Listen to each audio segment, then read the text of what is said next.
Integrity matters. Science is not merely a collection of facts and formulas. It is preeminently a way of dealing with experience.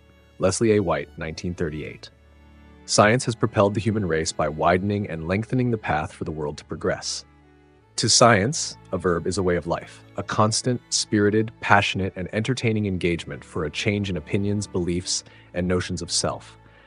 Scientists observe, challenge, fail, change, and go to step one and repeat.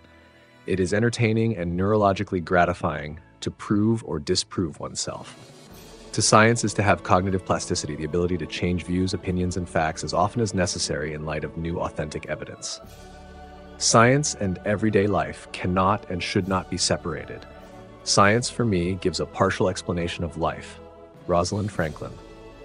My experience as a scientist has been disheartening, leading me to explore philosophy. I have encountered numerous instances of scientists fabricating results, prioritizing self-interest over truth, and compromising integrity.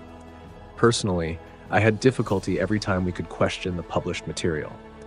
It was a grueling battle and psychological turmoil. I considered developing mathematical models based on the concepts presented in this book to publish as research articles.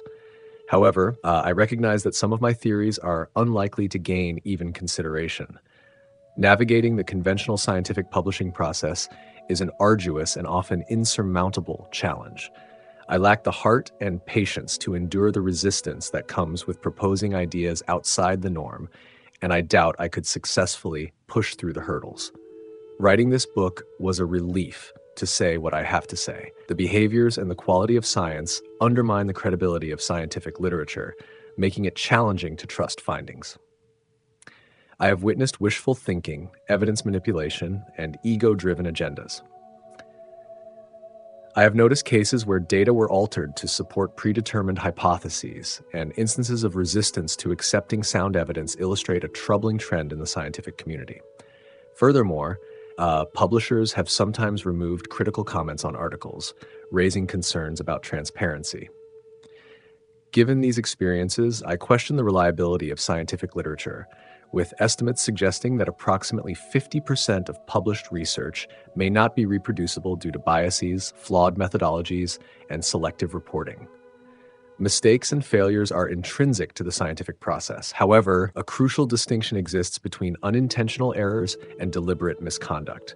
I would love to count the number of times my publications are cited, but it is disheartening to see that at least 30% of the time, I am miscited, sometimes contrary to the intended message. Did they read the paper at all?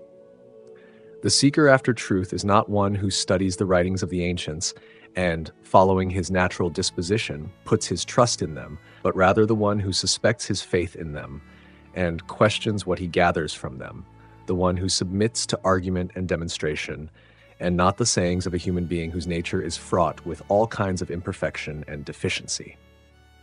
Thus, the job of the man who investigates the writings of scientists, if learning the truth is his goal, is to make himself an enemy of all that he reads, and, applying his mind to the core and margins of its content, attack it from every side.